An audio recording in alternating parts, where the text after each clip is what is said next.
And we are back for prepping for winter with the Mercy sample chapter. Arya, in Braavos, has a wolf dream about hunting, and then heads to the theater, where she's pretending to be an actor there. The company is putting on a show about Tyrion's life for Harry Swift, and Arya spots Harry's guard, Raff the Sweetling, a name on her death list. And so Arya, despite being 11, lures Raff off, promising sex. And so let's continue. Hand in hand, they went racing through the fog, over bridges and through alleys, and up 5 flights of splintery wooden stairs. The guardsman was panting by the time they burst through the door of her little room. Mercy lit a tallow candle, then danced around him giggling. "Oh, now you're all tired out. I forgot how old you were, my lord. Do you want to take a little nap? Just lie down and close your eyes, and I'll come back after the imp's done raping me."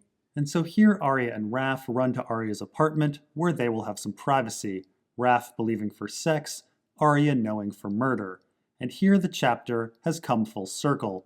We are back in Arya's room where the chapter began. Arya had awakened from her wolf dream, being on the hunt, and now Arya has succeeded in trapping her prey. So the first thing that Arya does when she gets into the apartment is light a candle and dance around Raff. Now, candles are interesting things with Arya at the House of Black and White in that they are psychotropic. The candles at the House of Black and White calm people down to ease their suicides and give them visions.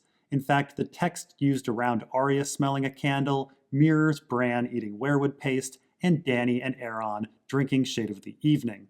So its effects may be similar to werewood paste or Shade of the Evening, helping Arya expand her telepathic abilities.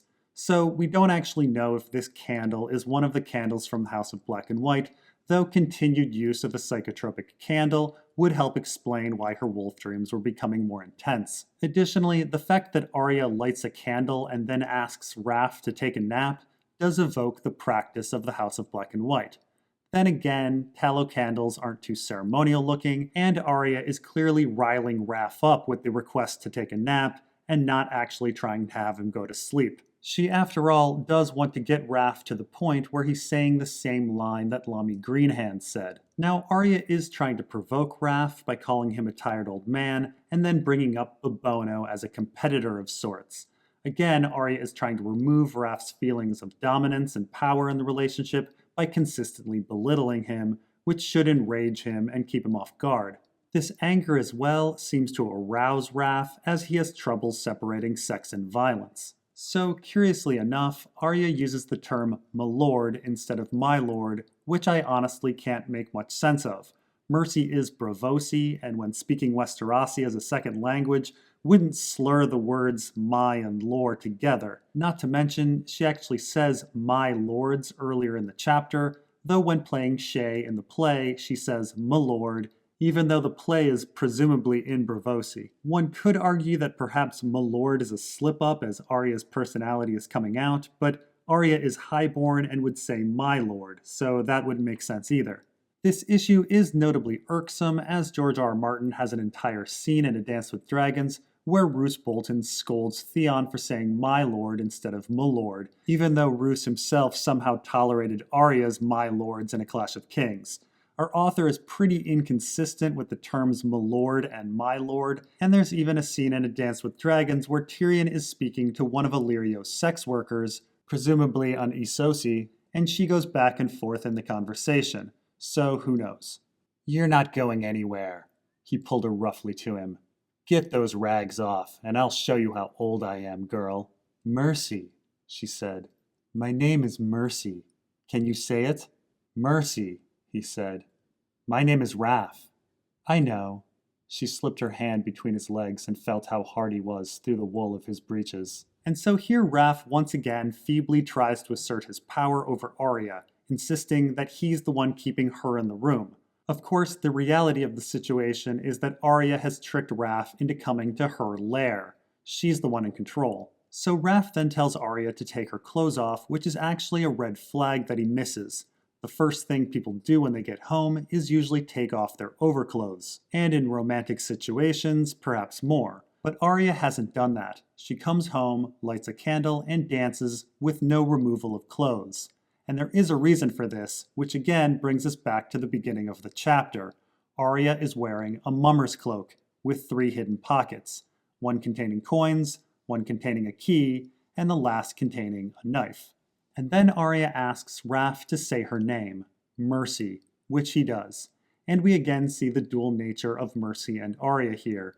The character of Mercy is asking Raff to say her name, but Arya is asking for something darker. As we talked about in the first part of the series, mercy is the word people say when they want to be mercy killed, calling back to the final 2 Arya chapters of A Storm of Swords, when the Hound mercy kills a dying man, Arya mercy kills the squire at the inn at the crossroads, who actually didn't want to be killed, and then Arya refuses to kill the Hound. Not that it's relevant for anything other than Arya's personal satisfaction, but Arya has tricked Raff into asking her to kill him. Anyway, Raff then gives his name again, which Arya responds, I know. Again, we see both characters of Mercy and Arya here. Raff had given his name earlier at the theater, so yes, Mercy would know his name.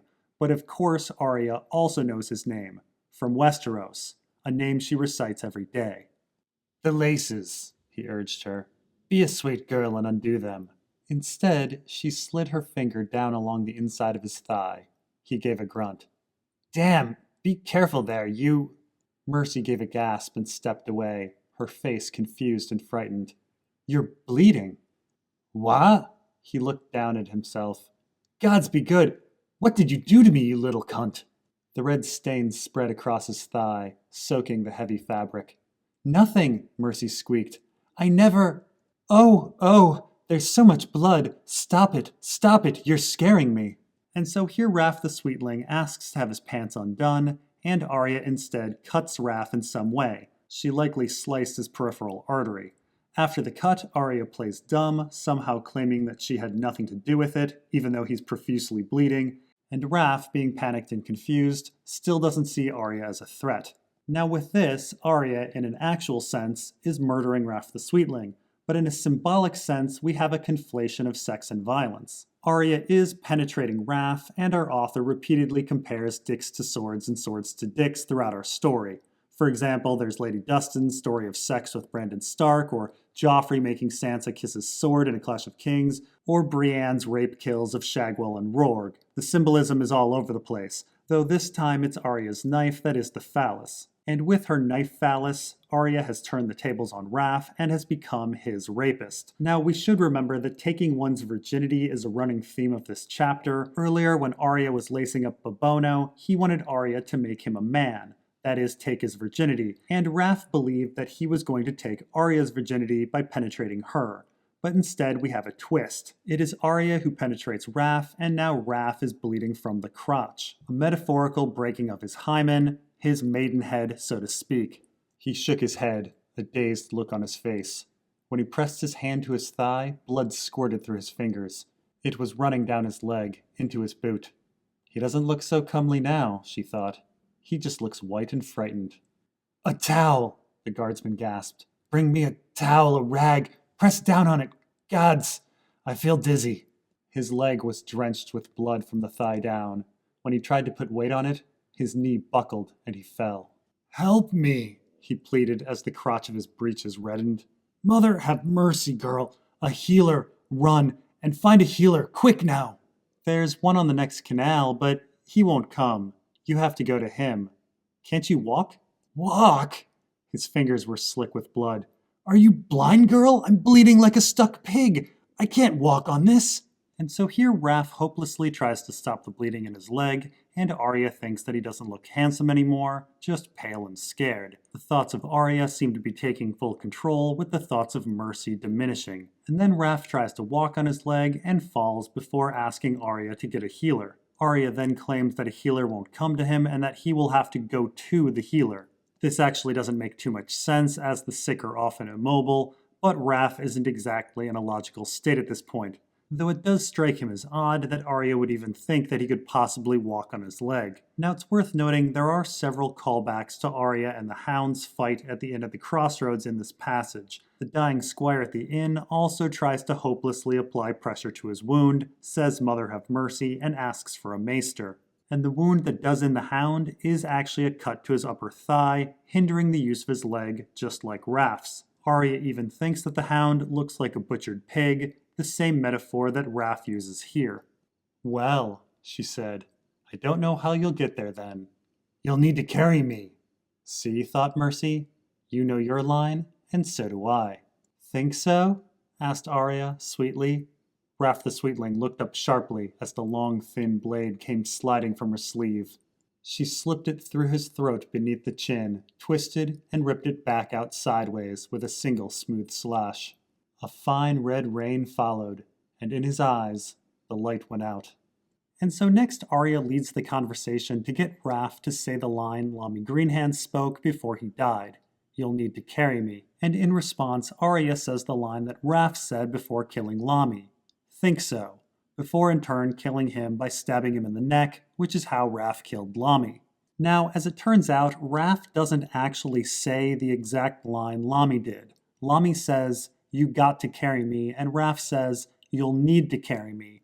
Additionally, Raff used a spear, not a knife. Still, the line is close enough, and Arya appears to believe the line is the same, and she doesn't appear concerned about the weapon, so it doesn't really matter. This whole exercise is for her personal satisfaction, and she seemed satisfied.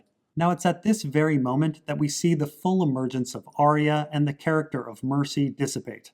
You know your line, and so do I, hints at Mercy, as Mercy is an actress in a play, and she had a flirty conversation earlier with Raff about becoming an actor. But it's Arya who is trying to get Raff to say the same line as Lommy. She is trying to recreate the scene as a form of revenge. Then, quite suddenly, Arya appears with the line, think so. The text refers to Arya as Arya for the first time. Also, right after, Raff the Sweetling is named in the text as well. Prior to this, he was always the guardsman, but now he's named, complete with his nickname, as Arya is revealed. Now, Raff looks up sharply, which implies that he actually remembers the murder of Lommy Greenhands quite well. Considering how many people Raff has likely killed, this is actually a bit surprising, though he did think the murder of Lommy and his reply think so as amusing, so perhaps it made it memorable. What is also quite interesting is what this scene lacks. Any clue about Arya's face and whether she can actually change it. With the line think so, Arya reveals her identity to Raff the Sweetling right before she kills him. It's a taunt. However, if Arya were in a different face, that of Mercy, one would think that Arya would change her face back to Arya or take off her Mercy face to show her real face to complete the taunt. However, Arya doesn't do that, at least as far as we know. So far in our story, it's actually still a complete mystery whether Arya can in fact change her face. Keep in mind, when Arya was the ugly little girl, her face feels the same. The kindly man tells her it's different, but we have no definitive proof that it is in fact different. And throughout the entire Mercy chapter, we have no idea if Arya is using a different face or not. Yes, Raff doesn't recognize Arya, but it's also been quite a while since the two met, and Arya is older and wearing a wig and likely stage makeup, so who knows? Valar Morghulis, Arya whispered. But Raff was dead and did not hear. She sniffed. I should have helped him down the steps before I killed him. Now I'll need to drag him all the way to the canal and roll him in. The eels would do the rest. So here Arya says the line Valar Morghulis right after Raff dies.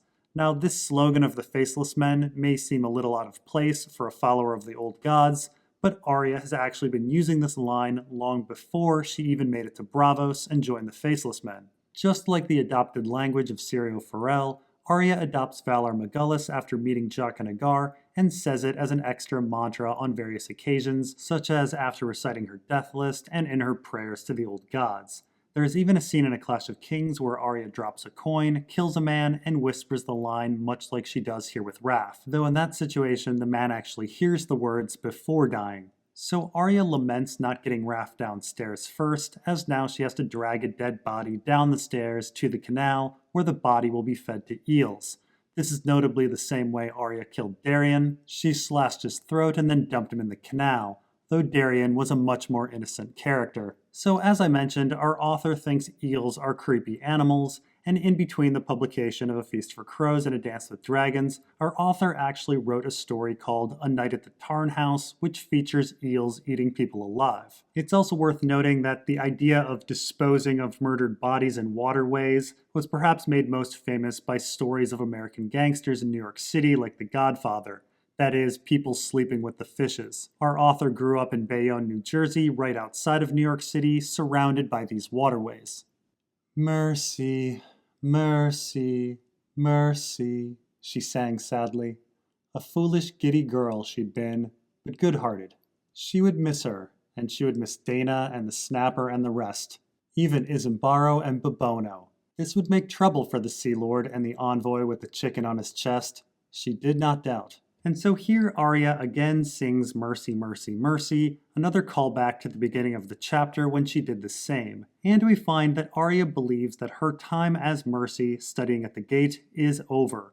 In a way, Arya has killed Mercy when she killed Raff, and she seems to feel sorrow over it. She apparently liked the character and her acting family at the gate, and will miss Dana and the Snapper, her new Sansa and Septo Mordain. Arya is once again stripped of her makeshift family that she uses to fill in for her lost real one. Now, despite the murder of Raff being concealed by fog and the body being disposed of in the canal, Arya clearly believes that this murder of Raff the Sweetling will be discovered eventually, causing trouble between Harry Swift and the Sea Lord of Braavos. Keep in mind that the Sea Lord represents the Iron Bank, and we can somewhat predict how this discovery of Raff's murder will go down. Raff did not return, and the other guardsmen will be forced to report to Harry Swift that Raff went off with one of the mummers, who returned to the play, but then disappeared again. The loss of one of his protectors will likely make Harry Swift feel more insecure when he's likely having contentious negotiations with the Sea Lord and the Iron Bank over the Iron Throne's debt. Keep in mind, Harry hires Raff in the first place because he was feeling insecure about safety in the epilogue of A Dance with Dragons. And it is possible that interfering with the negotiations between the Iron Throne and the Iron Bank is the entire reason the House of Black and White placed Arya at the gate. We know that the Faceless Men are very interested in Braavosi politics, and were well aware of Arya's death list with Raff's name on it. By placing Arya in the same place as Raff the Sweetling, the House of Black and White is ensuring violence and, in turn, mistrust surrounding important negotiations. She would think about that later, though. Just now, there was no time. I had best run. Mercy still had some lines to say. Her first lines and her last. And Isambaro would have her pretty little empty head, if she were late, for her own rape. And so here we have the final lines of the chapter, which once again bring us back to the beginning. Earlier in the chapter, Arya feared Isambaro's wrath for being late and didn't want to miss her part in the play, the rape of Shay. Now, despite Mercy being declared dead by Arya in the previous paragraph, we do still see glimmers of mercy here. The fear of Isambaro and the glib talk of rape both echo mercy.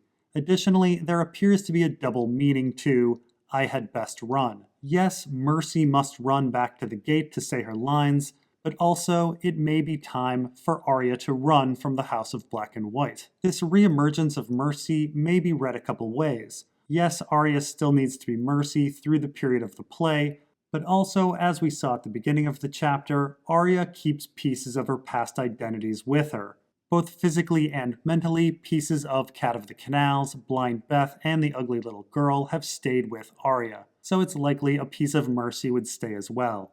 And so this brings us to the end of the Mercy chapter, and predicting how this chapter will affect the story as a whole going forward is challenging. Though with regards to Harry Swift's negotiations with the Iron Bank, it does appear that they will go poorly as Arya believes. The Iron Throne's debt has been a looming problem since A Game of Thrones, and really the story demands that the issue come back to hurt the crown. Yes, we see some of this with the High Sparrow story, as well as Stannis in the north with Tycho Nestoris, but it seems exceedingly likely that the Iron Bank will have a larger role to play. I personally suspect the Faceless Men want the Iron Bank to support the Aegon cause. Both Pate with Jaqen and Arya at the House of Black and White come across golden dragons with a strange king on them, which is very similar to the Blackfire golden dragon from the Mystery Knight. And the ruining of Harry Swift's negotiations do most immediately benefit Aegon.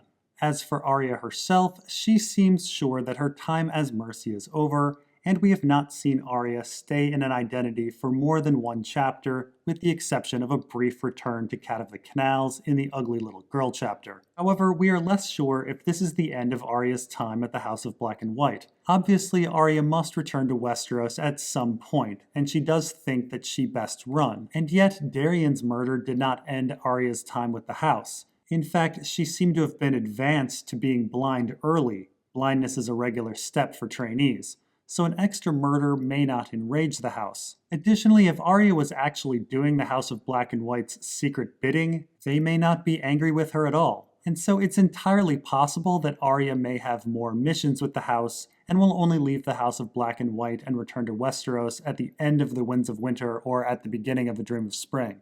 And that's it. We did it. We finished Mercy, and we finished all of the sample chapters. It only took us 4 years, and the Winds of Winter still isn't here. And so what I'd like to do next are a few Q&As. It's been a while, but let's revisit the Theon series. If you have any questions, leave them in the comments, and I'll try to answer the most interesting ones. Thanks for watching, and we'll see you next time with the Theon Q&A.